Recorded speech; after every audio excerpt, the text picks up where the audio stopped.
Episode की starting में government officer कहता है ली जो सान, जो कि फादर हैं ली के, जो पैदा हुए हैंगजाओ में। 8 जुलाई को इस दिन ली को यानी कि फोर्थ यंग मास्टर को मिला था, रिसीव हुआ है मैजेस्टी इंपीरियर एलिड, जिसे सुनने के बाद सब लोग चौंक जाते हैं और स्कॉट के मन में सोचता है कि क्या उसे मिला मैजेस्टी इंपीरियर एलिड। सो भाई लोग, ये वही यार ली जिस एग्जाम को देने के लिए गया था, मेट्रोपॉलिटन, उसके या टॉपर वगैरह या फिर जो पास करता है उसका एक तरह से टाइटल है। तभी पीछे से जो स्कॉट और किंग के पीछे खड़ा आदमी होता है वो बोलता है कि ये इंपीरियर एलिड है, सो आपको इसे पहले रिक्वेस्ट देनी चाहिए।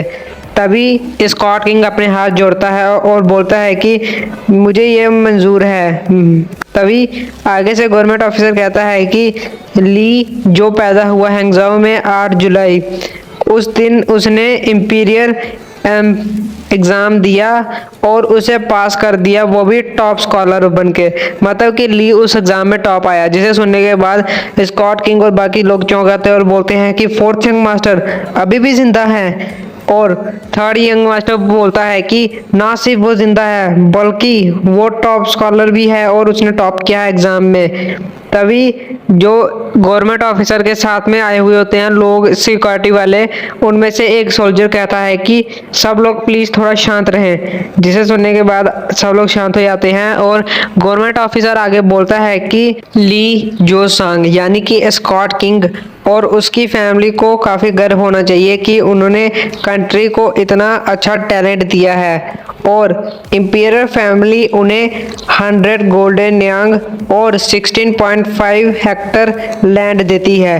तभी गवर्नमेंट ऑफिसर अपने हाथ का स्क्रॉल बंद करता है और बोलता है कि ये रहा वो बैंक चेक और लैंड के कागजात यानी कि डील, और बोलता है congratulation Scott King. Scott King काफ़ी ज़्यादा चौंका होता है इस बात को सुनने के बाद। तभी हमें कोई आता हुआ दिखाया जाता है, जिसे देखने के बाद स्कॉट किंग के जो सोल्जर्स होते हैं वो बोलते हैं कि उस घोड़े को रुको। तभी फर्स्ट यंग मास्टर बोलता है कि रुक जाओ, ऐसा नहीं लगता स्कॉट कैप्टन कि वो कोई एनिमे है, तो इसलिए अपनी स्वॉर्ड को नीचे कर लो। जिसे सुनने के बाद जो स्कॉट कैप्टन होता है वो चौंक जाता है थोड़ी देर के लिए, और वो जो आदमी आ रहा होता है वो अपने साथ आ रहे आदमियों से कहता है कि तुम लोग यहीं पे रुको। उसके आदमी कहते हैं यस सर। तभी वो जाके फर्स्ट यंग मास्टर के पास अपना घोड़ा रोक लेता है। हमें दिखाया जाता है कि ये नामगोंग योयुंग का ग्रैंड सन होता है। सो भाई लोग, यानी कि नामगोंग सोसो का भाई, इसका नाम होता है नामगोंग साओक। तभी आगे फर्स्ट यंग मास्टर बोलता है कि ये कैसा सरप्राइज है, वैसे तुम यहाँ क्या कर रहे हो। तभी वो आदमी बोलता है कि मैं यहाँ पे स्कॉट किंग से मिलने आया हूँ। तभी फर्स्ट यंग मास्टर बोलता है मेरे फादर, मगर क्यों। तभी वो आदमी बोलता है कि मैं उनसे ये पर्सनली कहना चाहता हूँ। तभी वो स्कॉट किंग की तरफ देखता है और फर्स्ट यंग मास्टर बोलता है कि फादर ये मेरा फ्रेंड है नामगोंग सेओक। तभी वो आगे बोलता है कि ये ग्रैंडसन है लाइटनिंग स्वॉर्ड का, जो कि अभी करंट सिचुएशन में नामगोंग क्लैन के हेड हैं। तभी स्कॉट किंग बोलता है कि अच्छा, वैसे तुम्हें यहाँ क्या मेरे पास ले आया है। तभी वो आदमी आगे से कहता है कि मुझे माफ़ कर दीजिए कि मैं यहाँ बिना किसी नोटिस पे आ गया, मगर मुझे आपको काफ़ी अर्जेंट न्यूज़ देनी थी कि मैं सीधा पॉइंट पे आता हूँ।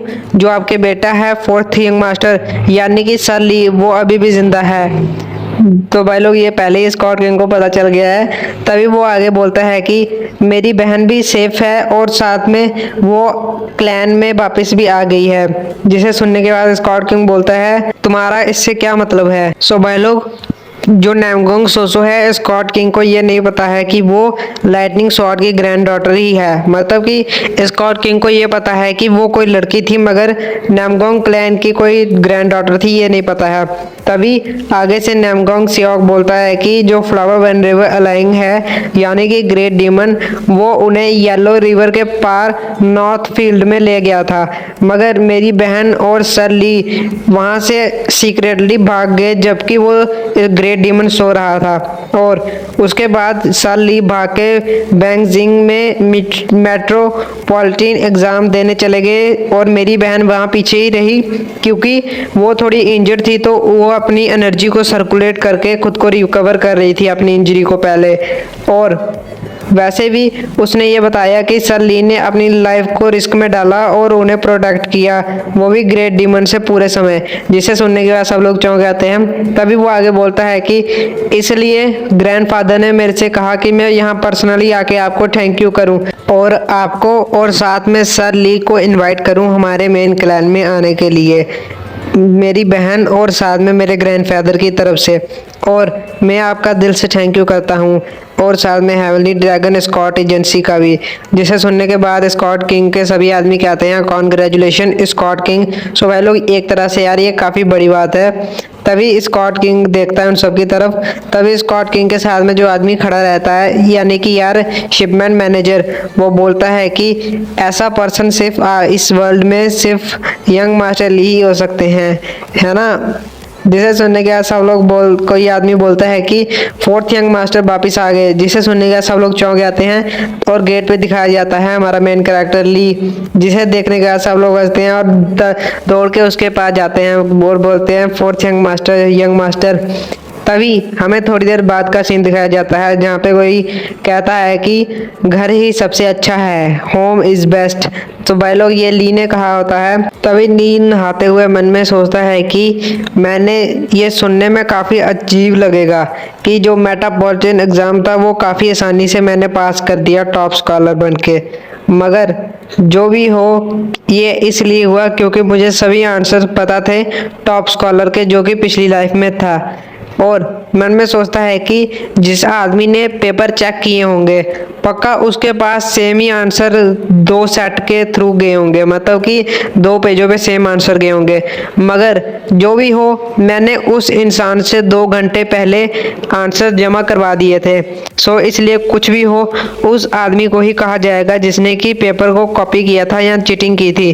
तभी ली मूड होते हुए सोचता है कि क्या यार मुझे उसके लिए बुरा लग रहा है। तभी ली मगर अचानक से सोचता है नहीं ऐसा कुछ भी नहीं है, अगर वो आदमी पास हो जाता तो वो अगला मैजिस्ट्री बनता हैंगजाऊ का 10 साल बाद, और वो काफ़ी बुरे काम करता और गैर कानूनी। तभी ली मन में सोचता है कि जो भी हो अब मैं ये नहीं सोच सकता कि जो फ्यूचर में होगा मैजिस्ट्री वो कैसा होगा। तभी ली के पास सैम आते हुए, जो कि ली का सर्वेंट होता है, वो बोलता है कि क्या मैं थोड़ा और गर्म पानी ऐड कर दूं। ली बोलता है नहीं ये ठीक है और तुम जाओ थोड़ी देर रेस्ट कर लो। सैम बोलता है कि मैंने पहले ही काफ़ी रेस्ट की जब आप यहाँ नहीं थे, और आगे बोलता है कि आप जब बेंगजिंग में गए तो आपको कोई मैसेज भेज देना चाहिए था हम लोगों को कि आप ठीक हो। क्या आपको पता है कि मुझे कितनी चिंता हो गई थी आपकी। ली बोलता है कि मैं 5 दिनों तक सिर्फ भागता रहा बिना सोए एग्ज़ाम को देने के लिए, तो मेरी तो पूरी एनर्जी ही ख़त्म हो गई थी, तो मैं ऐसा कैसे करता।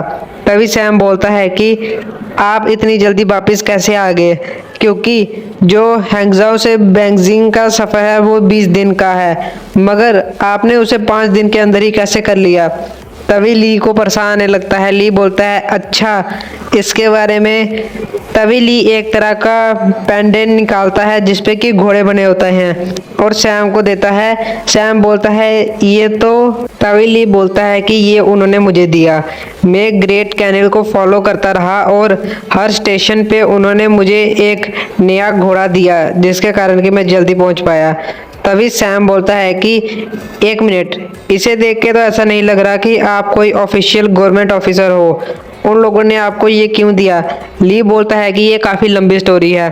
सो भाई लोग मेरे आइडिया में यार ये जो टोकन या फिर पेंडेंट है इसके कारण काफ़ी सारे घोड़े ऐसे जाके स्टेशन पे मिलते रहते हैं गवर्नमेंट, मगर ये परमानेंट नहीं है और ये किसी गवर्नमेंट ऑफिसर को नहीं मिलता है यार मेरे आइडिया से, जैसे कि स्टोरी चल रही है। तभी ली बोलता है कि ये काफ़ी लंबी स्टोरी है। तभी हमें वापिस पीछे का थोड़ा सीन दिखाया जाता है जबकि ली ने एग्ज़ाम पास किया होता है। तभी कोई बोलता है कि मैं आपको अपनी रिस्पेक्ट देता हूँ वाइस मिनिस्टर, और मैं हूँ स्कॉलर ली। तभी वो आदमी बोलता है कि अच्छा तो तुम ली जोनसान के बेटे हो। सो भाई लोग ये होता है वाइस मिनिस्टर। तभी ली मन में सोचता है कि यहाँ तक कि जो हैंगजाओ के मैजिस्ट्रेट यानी कि जो गवर्नमेंट ऑफिसर यार घर आया हुआ है उनके, वो भी मेरे फादर को स्कॉट किंग कहते हैं, और ये जबकि मेरे आगे मेरे फादर को उनके नाम से बुला रहा है। सो ये कितना बड़ा होगा इनका टाइटल। तभी वो आदमी आगे से बोलता है कि तुम अपने सिर को ऊपर कर सकते हो। ये काफ़ी समय हो गया है कि मैं तुम्हारे फादर से मिला, मगर वो काफ़ी अच्छे थे मेरे साथ, और यही वो कारण है जिसके कारण कि मैं तुमसे पर्सनली मिलने आया। तभी वो वाइस मिनिस्टर आगे बोलता है कि मैंने सुना तुमने मेट्रोपॉलिटन एग्जाम में टॉप किया, तो तुम टॉप स्कॉलर हो। तभी वो आगे बोलता है जैसा फादर वैसा बेटा, यानी कि उसके फादर ने भी यार मेरे आइडिया में टॉप किया होगा, जैसे कि इसकी बातें चल रही हैं। तभी वो आगे बोलता है कि मैंने ये कभी नहीं सुना कि ली जोसान के घर भी कोई लिटिल ड्रैगन है, और वो काफ़ी समय से मेरे से मिलने भी नहीं आया। तभी ली इस तारीफ को सुनने के बाद बोलता है यह तो काफ़ी ज़्यादा है। तभी वो गवर्नमेंट ऑफिसर आगे बोलता है कि मगर मुझे ऐसा लग रहा है कि वो अपने बेटे के ज़रिए गवर्नमेंट की पावर लेने की कोशिश कर रहा है। जिसे सुनने के बाद ली चौंक आता है और मन में सोचता है कि इनके शब्दों के पीछे कुछ छुपा हुआ मतलब था। मुझे इनसे काफ़ी खतरे वाली प्रेजेंस महसूस हुई। तभी वो वाइस मिनिस्टर रुकते हुए बोलता है कि मैं सीधा पॉइंट पे आता हूँ। तुम कभी भी इसके एबल नहीं थे कि तुम्हें गवर्नमेंट पोजीशन मिले कोई भी। सो भाई लोग, ये जो वाइस मिनिस्टर है ये हमारे मेन करेक्टर ली को कोई भी गवर्नमेंट पोजीशन या फिर नहीं देने वाला है कोई भी जॉब, जबकि ली ने जो गवर्नमेंट जॉब के लिए एग्ज़ाम होता है उसे भी पास किया है।